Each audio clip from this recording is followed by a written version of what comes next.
It's move toward them, okay? Not away from them. And I gave you this time. Yeah, I know you did. I know you This did. is yours. Thanks, hon. Way to go. That's nice. Because the reality is, this is easier a lot of times for me than it is for Jennifer. Yeah. Okay. By far. And it's not just an introvert extrovert thing, but there's other aspects, to this. But it's really important. Although our tendency is to want to steer clear of people whom we have strained relationships. Okay. And as we said before, sometimes you need that because there's boundaries and it's okay healthy, to have boundaries. Yes, healthy boundaries. Okay.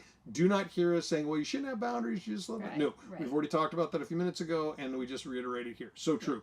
But they are exactly the people, though, that we need to be intentionally moving towards.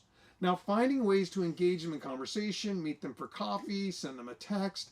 And again, we're not talking about people that are unreconciled with you, because again, there's been a personal injury that's been a part of it. And you may have forgiven them, but there's not reconciliation. And your job, they hold the keys to reconciliation. You do not. You hold the keys to forgiveness. So you can demonstrate love to them, okay? And I have people that this exact one, I have family members or people that have been a part of our life that there's injuries that have been there in life that boundaries have had to been created. They have to be created. And we don't love them less. Right. But we don't love them. We're also wise. Wise, and our interaction with them is different. However, even with those people, we're praying for them and we're asking the Lord for leadership and how, first our own heart, is my motive right? Then we're praying for them, and then we're moving towards them, and it's different for different people. So I'm thinking of just a couple, I wouldn't say their names or anything here, but there are some that it's like they're very difficult. We have some,